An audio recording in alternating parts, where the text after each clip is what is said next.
एक महीने में 2 प्रदोष की तिथियां आती हैं, दोनों में ही पूजन करना चाहिए, दोनों में ही बंधन करना चाहिए। पूजा किस प्रकार से हो वह बताइए। निराहार रह करके, उपवास करके, संध्या काल में ये पूजा होती है, अन्न छोड़ा जाता है पहले से।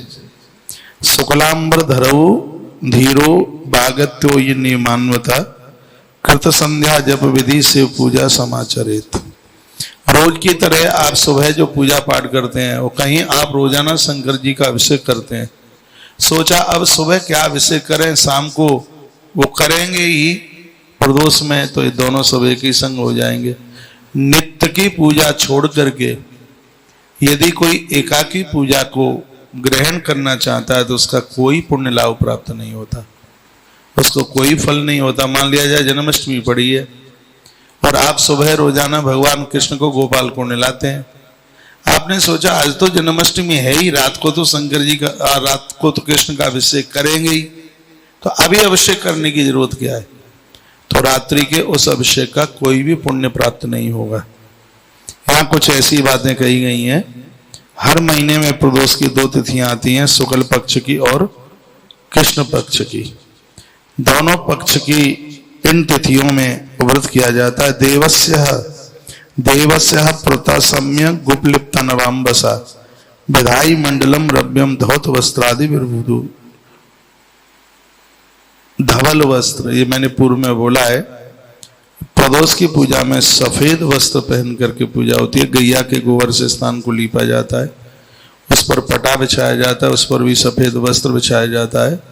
उसके ऊपर आपके पास नर्मदेश्वर हैं तो भगवान नर्मदेश्वर को बिठाइए, नहीं तो पीली मिट्टी के शंकर जी, तालाब की मिट्टी निकाल कर और उसमें गन्ने का रस है, दूध है, इन चीजों को मिलाकर मिट्टी को सानिए, फिर भगवान शंकर की शिव पिंडी बनाइए और उसके ऊपर फिर आप अभिषेक कीजिए। फिर उसको विसर्जन भी करना पड़ेगा। 5 तरह के फूलों का भी वर्णन किया है, जो कि मैंने पूर्व में आपको निवेदन कर दिया गया है। एक बार जयकारा लगाएं, बोलिए शंकर भगवान की, हनुमान जी महाराज की जय जय। श्री राधे। सफेद, लाल, नीला, बैंगनी, हरा, इस तरह के फूल हैं। 5 तरह के फल भी रखिए, नैवेद्य रखिए, पूजन कीजिए और पूजन के तत्पश्चात यदि मिट्टी के शिवलिंग बनाए तो उनका विसर्जन कर दीजिए। भगवान नर्मदेश्वर हैं आपके घर में, फिर तो बातें ही क्या है। इस व्रत को 1 वर्ष भी कर सकते हैं, 3 वर्ष भी कर सकते हैं, और इस व्रत को आप 12 वर्ष भी कर सकते हैं। 1, 3, 6 और 12 प्रदोष व्रत के लिए इतना तो आप कर सकते हैं। प्रदोष का व्रत 1 ही वर्ष के तत्पश्चात आप यह देखेंगे। जिनको अपना मकान नहीं बन पा रहा है, एक बार मेरे निवेदन पर आप प्रदोष का व्रत आरंभ कर दें, देखिए उसके परिणाम देखें। हाँ, एकादशी आप करते हैं, दूसरे दिन प्रदोष पड़ गया है, तुलसी पत्र से अपना एकादशी के व्रत का पारण करें। रात्रि को जब तक प्रदोष पूजा नहीं हो जाए तब तक अन्न न खाएं।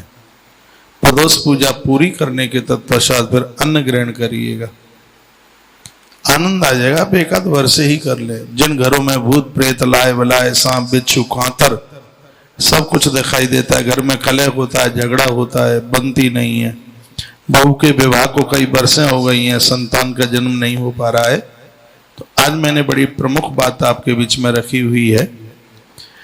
भगवान महादेव को, नर्मदेश्वर भगवान को बैठाइए, घर के संपूर्ण दोष समाप्त हो जाएंगे। कुछ